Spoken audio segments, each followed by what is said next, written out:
What is the best granular fertilizer to grow potatoes? I'm not exactly sure, but I recently just did a test with 6 different fertilizers, and here's the results.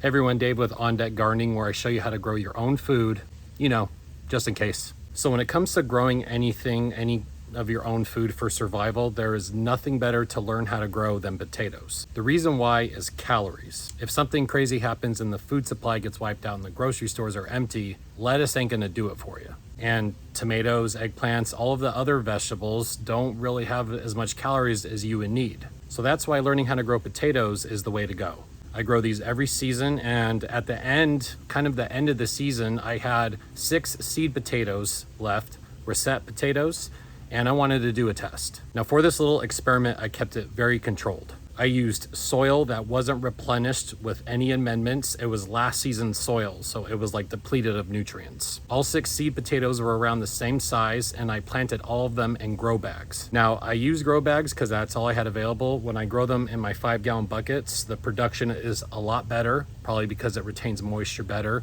but all 6 of these were done in grow bags. So when I planted these in here, I added a granular fertilizer, and that is all I did. I didn't add any more of the granular fertilizer. I didn't use any water soluble fertilizer. I just used the 1 dose at the very beginning, and that's it. I also had these potatoes right next to each other in the garden, and I also had a weekly rotation just so they all got the same amount of sun in equal parts in equal areas. So that being said, I don't know about you guys, but I'm pretty curious. Let's find out the results. Now the first fertilizer was Espoma flower tone. Now I already harvested it and I got to look at the results, but the reason why is because I used that as my fertilizer for all of my potatoes this last season, because the NPK ratio, which is nitrogen, phosphorus, potassium, for those of you that don't know that, those are like the macronutrients for plants, like protein, fat, and carbs for us. They get those 3. But I used flower tone for all my potatoes and all of them did really well. So that's already harvested and set aside. I'm not going to show any of the results till the end, but real quickly, I want to show you how I harvest my potatoes. I swear every time I'm going to shoot a video, someone's like got a blower going or whatever. So I apologize for the background noise, but this is what I use to harvest my potatoes. So it's just some 2x4s screwed together. And then I used staples to staple this screen on here, which this is just chicken wire. And I just dump everything on here and sift and sort through it until I find all the potatoes. So the first fertilizer is Espoma bone meal. Now, another key thing is I only let these grow for 75 days, and they're russet potatoes, so they're not gonna be like the normal big baked potato size. But the whole purpose of this was just to see what the production looked like for all these fertilizers. So let's get to it. I'm not gonna make you guys watch all of this, but at least the first one, so you can kind of see. There's the first one right there. See some more. Knock it out. And I don't overload this. I'll do like half. And then kind of just sift through it like this. And you'll notice the soil's really dry. That's because after the potatoes are done, you want to leave them in the soil for at least 2 weeks. That'll let the skin thicken up and you get a longer shelf life on them. Okay, so on the top here, just got 3 little guys. Now I'll just do the rest.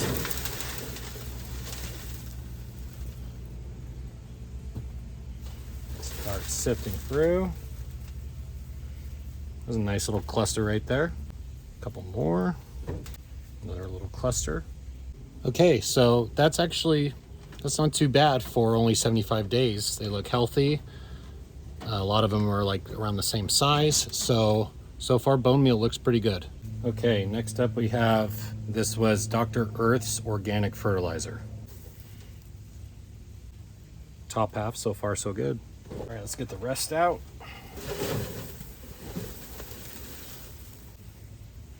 Pretty decent sized one. A few more. It's got a nice little cluster here. Whole bunch. There's another, and another. So this one's looking very promising. There's the seed potato. That's another reason to let the soil dry out, because these are really nasty once you start harvesting. They're like gelatinous and gross.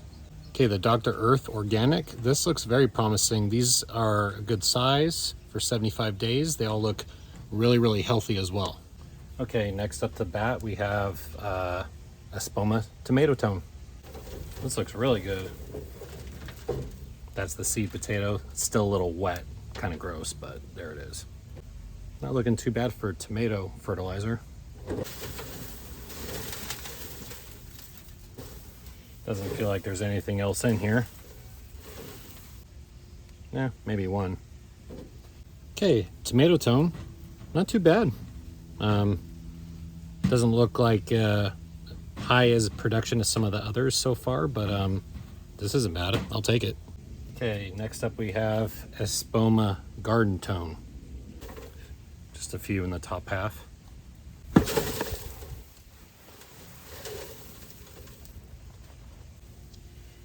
It's a giant cluster right here.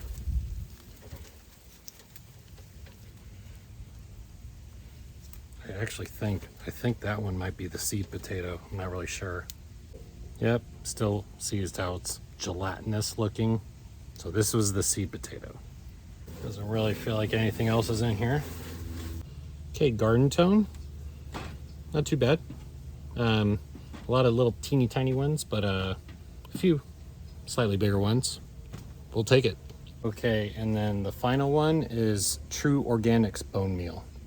This one, the plant got real big because that bone meal also has nitrogen in it. So let's see what we got.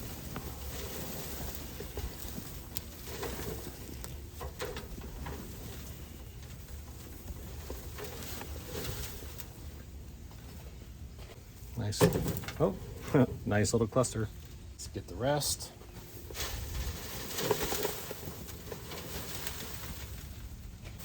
I think I feel one or two in here.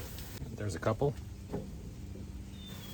Just found the seed potato. Yeah, there's nothing left of this one, which is a blessing because when they're gooey, they're gross. Okay, this one looks really, really good. So now that we've harvested all of them, I'm gonna lay them all separately on here and let's compare. Okay, so here are all 6 of them laid out next to each other. And I think one thing that we have all learned here is any fertilizer is gonna work, which is a good thing to know, because if something does happen to the food supply and you only have one kind of fertilizer to grow potatoes, it's gonna work.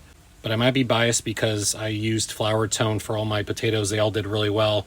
Health-wise and the size, these are the 2 biggest out of all of these potatoes. Flower tone definitely takes the cake for me on that. However, the Dr. Earth organic fertilizer had some really decent size and healthy looking potatoes as well. So when it comes down to it, I'm just gonna pick flower tone because I'm a little biased, but Dr. Earth is great as well.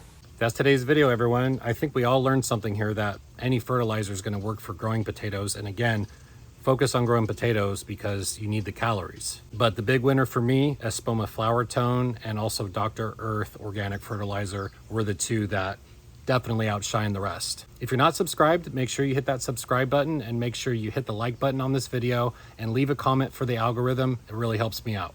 And I'm running some other tests right now as well, so do make sure you subscribe because I'm doing a lot of very interesting tests that a lot of gardeners I've never seen them do, because it's really good to know what works and what doesn't, no matter where you live. Thank you for watching, and I'll see you on the next one.